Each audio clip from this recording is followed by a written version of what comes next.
ముందస్తు వ్యూహంతోనే తుని విధ్వంసం జరిగిందంటున్నారు మంత్రి నారాయణ.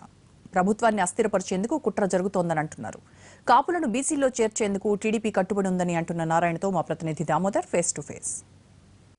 కాపులను బీసీలో చేర్చాలని కోరుతూ తునిలో జరిగినటువంటి బహిరంగ సభ జరిగిన అనంతరం జరిగినటువంటి పరిణామాలు అయితే మాత్రం తీవ్రంగా కలిచివేసినాయి. ప్రభుత్వం కూడా దీన్ని పట్ల మాత్రం చాలా సీరియస్గా తీసుకుంది. అయితే కాపులను బీసీలో చేరుస్తామని ఇప్పుడు కూడా ప్రభుత్వం ప్రకటిస్తుంది. ఈ నేపథ్యంలో కూడా ముద్రగడ పద్మనాభం ఈరోజు సాయంత్రానికల్లా ప్రభుత్వం తన నిర్ణయాన్ని ప్రకటించాలి, లేదంటే ఆమరణ నిరాహార దీక్ష చేస్తాననే అల్టిమేటం ఇచ్చిన నేపథ్యంలో అసలు మంత్రి నారాయణ గారు ఏమంటున్నారో చూద్దాం. సార్ చెప్పండి, ఇప్పటికే ప్రభుత్వానికి ఒక అల్టిమేటం అవడం జరిగింది ముద్రగడ పద్మనాభం. ఈరోజు సాయంత్రానికల్లా ఈ రిజర్వేషన్ ప్రక్రియ, కాపుల రిజర్వేషన్ ప్రక్రియపై ఒక నిర్ణయం ప్రకటించాలని, దీన్ని అసలు ఎలా చూడాల్సిన అవసరం ఉందంట? ముద్రగడ పద్మనాభం గారు 1993లో ఇదే విధంగా నిరాహార దీక్ష చేశారు. ఆ రోజు ముఖ్యమంత్రిగా ఉన్నటువంటి కోట్ల విజయభాస్కర్ రెడ్డి 1994లో ఒక జీవోనిచ్చారు. ఆ జీవో ఎందుకు ఇచ్చారంటే వారు నిరాహార దీక్ష చేశారు కాబట్టి వాళ్ళని ఏదో చల్లవచ్చానికి ఒక తెల్ల కాగితం మీద నల్లక్షరాలు వేసి ఇచ్చారు అంతే. ఎందుకంటే ఆ జీవోలో అసలు ఎంత రిజర్వేషన్ ఇస్తాం, ఈ కాపుల్ని కేటగిరీ ఏలోనా, కేటగిరీ బిలోనా, కేటగిరీ సిలోనా, కేటగిరీ డిలోనా, ఏ కేటగిరీలో పెడతాం, ఎకనామిక్ స్టేటస్ కానీ దానికి సంబంధించిన క్లారిటీ కానీ ఇవ్వలేదు. అసలు ఏ క్లారిటీ ఇవ్వాల? మీరు చూడండి, ఆ జీవోలో చాలా క్లియర్గా జీవో ఇస్తూ క్లియర్గా పాయింట్స్ ఇచ్చారు, 3 పాయింట్స్. మొదటి పాయింట్లు ఏంటంటే రిజర్వేషన్స్ పర్సంటేజ్, రెండవ పాయింట్ ఏంటంటే క్లియర్గా category A, category B, category C, category దాని గురించి లేదు. మూడోది వచ్చి ఎకనామిక్ క్రైటీరియా లేదు. అయితే రిపోర్టు ఏదైతే కమిషన్ రిపోర్ట్ వస్తుందో ఆ రిపోర్ట్ ప్రకారం చేస్తామన్నారు. అంటే ఆ రిపోర్ట్ వచ్చేదాకా ఇదేం చేసుకోవటానికండి కాగితం?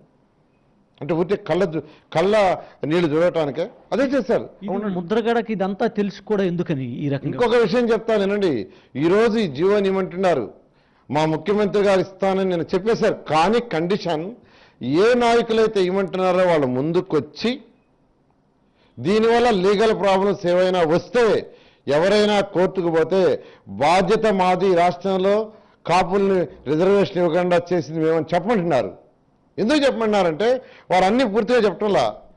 దీని మీద కోర్టుకు పోతే 1995 ఏప్రిల్లో కోర్టులో వచ్చింది.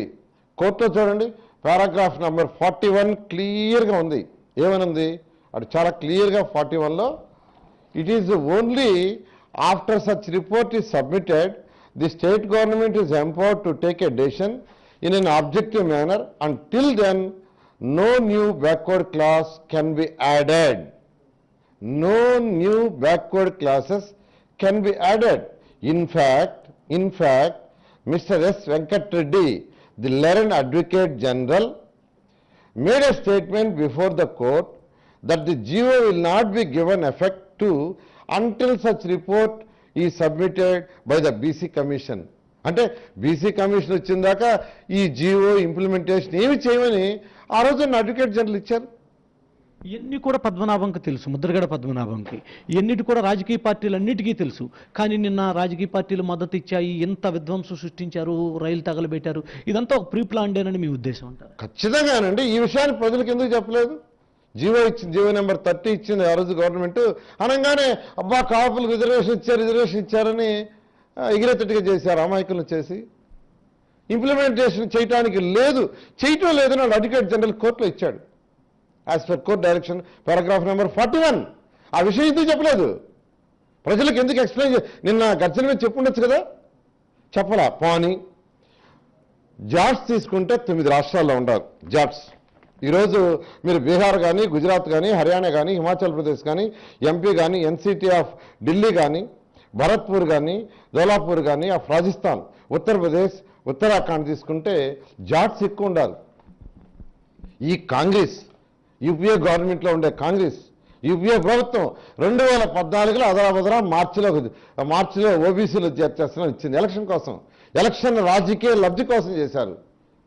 2015లో ఏప్రిల్ నెలలో కోర్టు కొట్టేసింది. మన ముఖ్యమంత్రి గారు ఈ 1995 యొక్క కోర్టుకి వీళ్ళే ఇచ్చిన వీళ్ళ అడ్వకేట్ జనరల్ ఇచ్చిన రిపోర్టు కోర్టు కామెంట్స్ని బేస్ చేసుకొని 2015లో సుప్రీంకోర్టుని బేస్ చేసుకొని కాపులకి నిజంగా వాళ్ళని రిజర్వేషన్లో పెట్టాలనే చిత్తశుద్ధితో ఈరోజు కమిషన్ వేశారు. ఆ కమిషన్ కూడా 9 నెలల్లో రిపోర్ట్ ఇవ్వాలని ఇచ్చారు జస్టిస్ మంజునాథ్ కమిషన్. 9 నెలల్లో అలా గడువు పెట్టాం. అంటే ఒక కమిషన్ వేసిన తర్వాత ఇంత రాష్ట్రంలో ఉన్న డేటా అంతా తీసుకోవాలి, స్టడీ చేయాలి, అన్ని కులాలను కలవాలి, మిగతా వాళ్ళకి ఇబ్బంది కలగకూడదు. ఈరోజు ముఖ్యమంత్రి గారు ఏ కులానికి ఏ బీసీ వాళ్ళకు కూడా ఎటువంటి నష్టం జరగకుండా కాపులకు రిజర్వేషన్ కల్పించాలని చిత్తశుద్ధితో ఉండారు, ముందుకు పోతున్నారు. అట్లాంటప్పుడు నిన్న గర్జన పెడదలుచుకున్నారు, ఓకే పర్మిషన్ ఇచ్చాం, ప్రజలకు చెప్పండి మేము చేస్తున్నాం, అంతేగాని నిన్ను విధ్వంసం మా డాస్ మీద నుంచి పండి రాస్తారోకో చేస్తాం, రైలు రోకో చేస్తాం అంటే ఏంటండి? లక్షల మంది ప్రజలు ఉన్నప్పుడు వాళ్ళని నేను అనుకోవటం ముద్రగడ పడిన ఆ వైఎస్ఆర్సీపీ కాంగ్రెస్కి ప్రలోభ అయిపోయినట్టున్నాడు. లేకంటే అంత పెద్ద రాజకీయ నాయకుడు, ఇంత రాజకీయ చరిత్ర ఉన్న వ్యక్తి, ఇంత అనుభవం ఉన్న వ్యక్తి ప్రజల్ని ఏంటండి రాస్తారోకి రైలుకి పొమ్మటం? ఎక్కడైనా చెప్తారు, ఎలా చెప్తారు? డిస్కస్ చేసుకుంటారు. లక్షల మంది ఉన్నప్పుడు ఏ సభలోనా ఎవరైనా ఒక నాయకుడు చెప్తే పరిగిస్తారు.